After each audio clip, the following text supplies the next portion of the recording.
Hello and welcome to Non-Stop Wrestling Chat. My name is Barry and this is your Smackdown review. It's early in the morning here, guys. I was up extremely early to watch Smackdown, catch the draft and get this uploaded as early as possible. So before we go any further, guys, don't forget to hit like, hit subscribe and hit that wee notification bell there.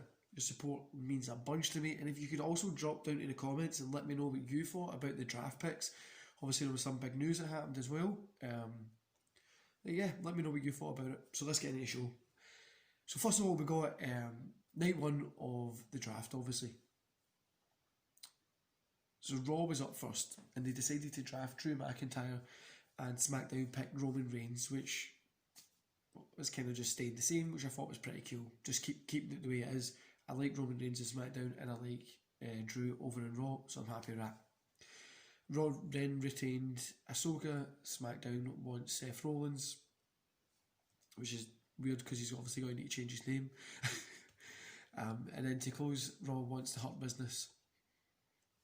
Then we get the first match of the night. So we get the Falls Count Anywhere, Biggie versus Sheamus. Biggie picked up the win via pinfall, 2.5 stars. Not much story in this. And it just kind of felt like it went from spot to spot. It was a Falls Count Anywhere match, so it went from like spot to spot. It wasn't like a great match. It was just solid 2.5 and just felt like it went through the motions a little bit. We had an interview with Big E. Kofi crashes the interview. Then Xavier Woods comes out. They kind of celebrate together. Big E doesn't really seem like he was feeling it until they start the New Day Rocks chants and then they get into it. When we come back, we've got Jey Uso. He calls out Roman Reigns. He wants to know the stipulation of the match. Reigns isn't coming out, but Paul Heyman is on the screen. He asks Jey to stop embarrassing himself and his family, trying to dictate the terms to the champion. The champion does things at his own leisure and convenience, but as for Jey, everything and everyone else, the champ applauds their ambition. Heyman goes on a little bit, cuts a hell of a promo.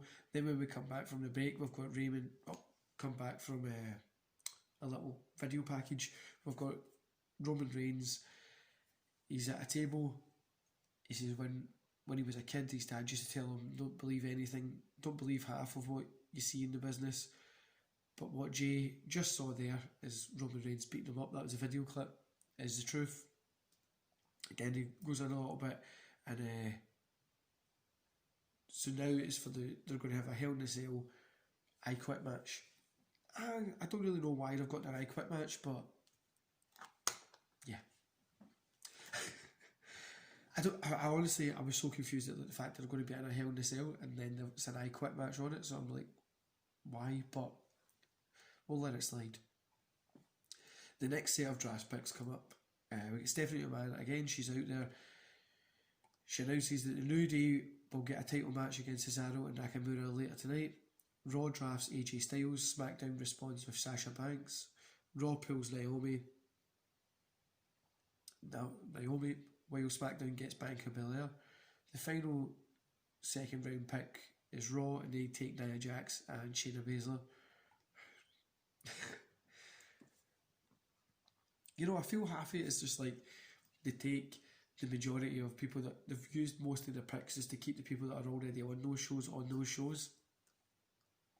But anyway, AJ Styles does a little video saying that SmackDown, he should have been SmackDown's first pick after everything he's done for them. He's offended. He says he has to focus on his own phenomenal future instead of from spending time around loudmouth neckbeards like Hardy and Zayn.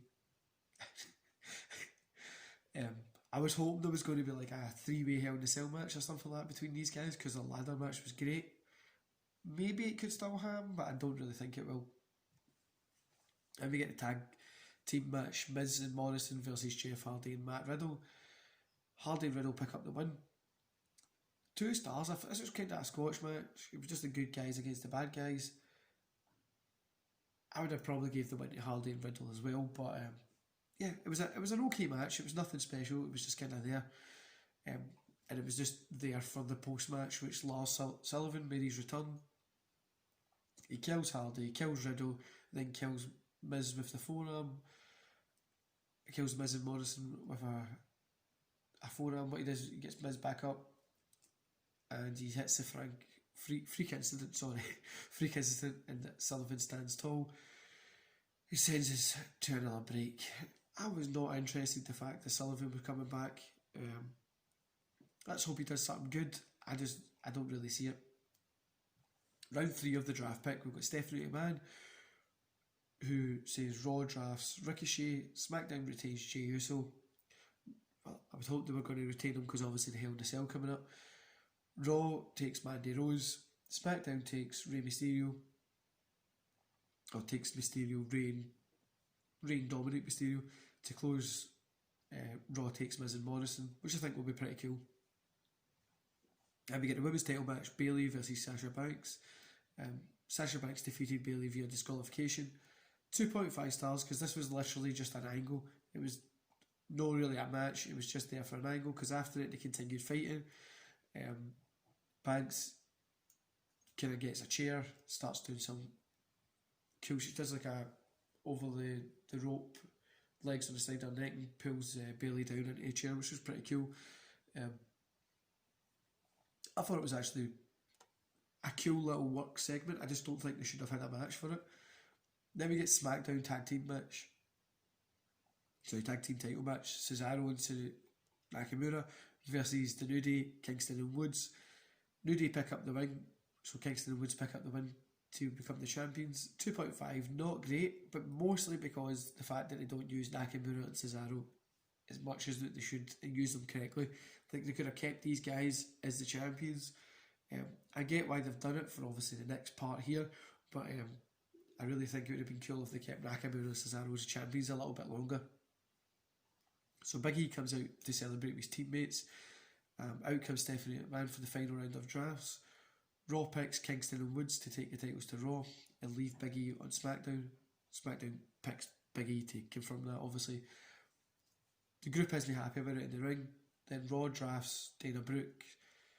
SmackDown counters with Otis, who is now technically split from Mandy Rose, but kind of glad that that's over with. And then Raw picks Graza. So back from a break on commentary, the reminders of the drafts that continue on Raw on Monday. We get a recap of what's happened with Banks and Bayley earlier tonight. Banks is in the ring.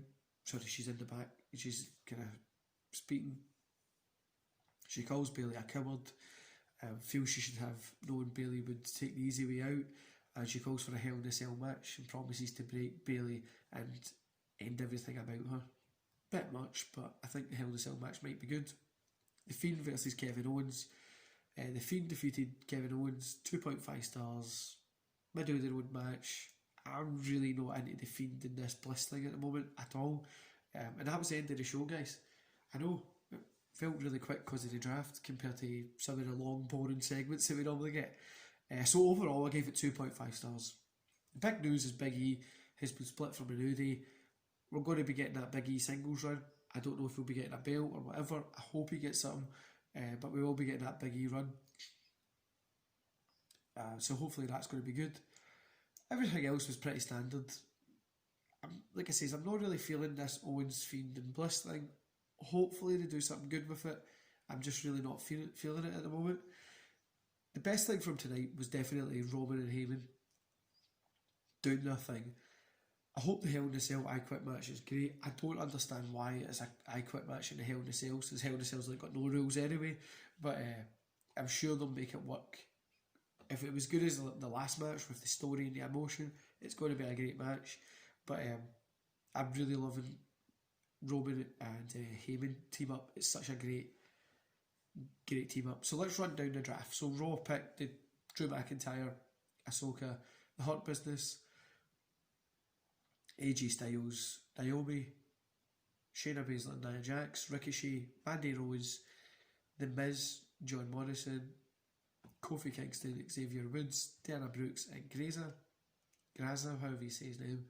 The SmackDown got Roman Reigns, Seth Rollins, Sasha Banks, Bianca Belair, Jey Uso, Rey and Dominic Mysterio, Big E and Otis. I feel mostly it was just kept there just to keep some people on Raw or SmackDown where they already were. They could have maybe pushed this later and maybe built a few more storylines on what they already had for Hell in a Cell. But obviously WWE will hopefully know what they're doing. Anyway guys, I'm going to love yous and leave yous there. I hope yous enjoyed SmackDown. I thought it was an okay show, nothing great. Let me know in the comments what you think about the drafts and what you're kind of thinking Monday's going to involve, who's going to go where. And don't forget to hit like, subscribe and that notification button.